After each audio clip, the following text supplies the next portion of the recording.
welcome to Reflection for Friday of the fourth week of Lent. Our first reading today is a very painful one, but also a very telling one. What we have as the intro into it is, the wicked said among themselves, thinking not aright. And it goes through a long list of what they're thinking, and which is most of the rest of the reading.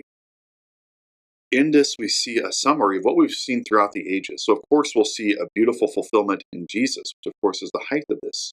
But we have to realize that this is speaking centuries before the time of Christ, and we can look at all of the ages and see how this is fulfilled, especially in the lives of the martyrs, especially where we have individual martyrs who are taken out because of their proclamation of the gospel, whether it's directly the gospel of Jesus Christ or just eternal truths in line with how we're created, which we're continuing to unfortunately see grow in our time. And so I want to encourage you to read through this, but I'm going to read just a couple of the passages, but maybe sit with this and say, where do I live this way? Where do I have competition with somebody who's good because they make me look not quite as good? Or where have I attacked people in the past, even if we've moved on from some of those things now? It's a very challenging reading, but one that very much speaks to our fallen human nature. Let us beset the just one because he is obnoxious to us. And first, they're the just one. They acknowledge his goodness, but he's obnoxious to us. He sets himself against our doings because, again, part of being just, which is giving other people their due, is telling them when they're wrong. It's an act of charity. It's what we're supposed to do. Jesus corrects those who are doing things wrong. He doesn't just accept everybody as they are. He accepts them as they are, but then says, stop sinning, or go and sin no more, or don't sin again so something worse won't happen to you, as we heard not too long ago. Right? All these things we want to make sure that we're sitting with and looking. He reproaches us for our transgressions of the law, charges us with violations of our training. He professes to have knowledge of God and styles himself a child of the Lord. To us, he is the censure of our thoughts. Rather than he creates hardships and makes our life difficult, goes on with the same vein. Again, of course, we see that with Jesus, but we see that again fulfilled throughout time. We also should see that's what we're supposed to do. That's how we're supposed to live. We are supposed to be the just people as well, the just men and women, where people are upset at us. Right? One of the things we've said, I said this several weeks ago in one of my Sunday homilies, if we have never had somebody mad at us because of our proclamation of the gospel, I don't think we proclaim the gospel. We haven't properly challenged people in love and mercy and compassion and gentleness, but in boldness. He goes on to say, he calls blessed the destiny of the just and boasts that God is his Father. Now, when Jesus gives us the Our Father, it's a radical prayer for all of those who are around. But we do want to note there were several people in the Old Testament who referred to God as Father. And so Jesus is building upon that tradition. And with that, God, we can say in the Old Testament, was getting us ready for that prayer, even if it was still radical to hear when it finally came to fruition, which, of course, is the same thing with everything with Jesus, especially his death and resurrection. It was hard to comprehend.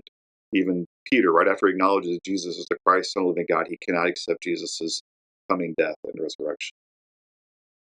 Because of all this, with revilement and torture, let us put him to the test that we may approve of his gentleness and try his patience, of course, hoping that he would fall.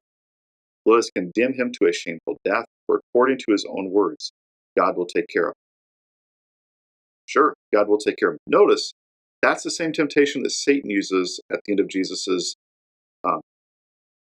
time of prayer and fasting. Fasting is what it's looking for, out in the wilderness for 40 days. Says you won't dash your foot against a stone. You'll be okay. You'll be safe. Throw yourself off the parapet. Satan is at work here in these people. They're cooperating with him. They're freely making this choice, but they're cooperating with Satan. We can see that in that very simple correlation. The problem is, God will take care of us, but God will take care of us in a way that we don't fully understand or comprehend. Again, how many times does Jesus say, if you want to be my disciple, pick up your cross, follow after me. If you lose your life, you will save it. If you save your life, you will lose it. So we're not focused on this life as much as eternal life. Our time here is nothing compared to eternity with God. We'll be removed from time. Our time will work differently than it does here.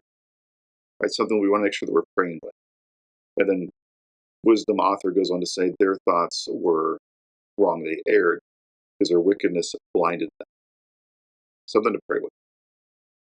And the beautiful thing is, in the midst of all this difficult information, our response for the psalm is, the Lord is close to the brokenhearted. something to pray with, and something, of course, looking to how God is with Jesus, the Father is with Jesus, even when he feels abandoned by him on the cross. And we, of course, share in that different times of our life. Then our gospel.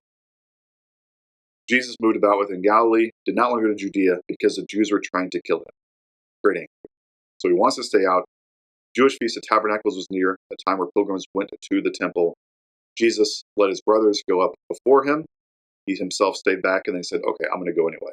But we see sort of this tension of, I know they're trying to kill me, I'm going to stay out. But then eventually he goes. And we see his love and his trust in the Father.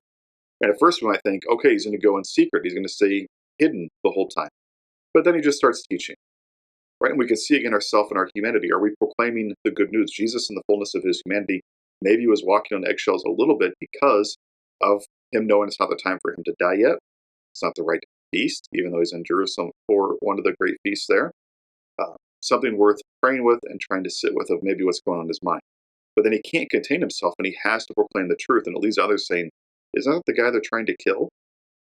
And Jesus goes on to say, and they say, we know where he's from, so he can't be the Messiah. We've talked about that before. We've had that already in our Lenten journey. Jesus says, you do know me, you know where I'm from, yet I did not come on my own. But the one who sent me, whom you do not know, is true. I know him because I am from him, and he sent me. So again, saying he's with the Father. Same thing that we had a couple days ago. That same tension is very much in the air. He keeps trying to reveal to them the truth.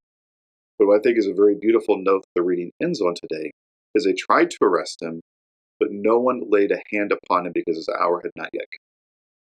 And that's where we need to find our consolation. So in the midst of these difficulties of proclaiming the good news, of fulfilling the gospel and the command that's been given to us and the roles given to us by virtue of our baptism, God will only let things happen to us that need to happen to us. If it's not for our best or the best of the people around us, if it's not the best for our salvation overall, he's not going to let it happen. Now, of course, eventually he will. Eventually the time will come for Jesus to be killed.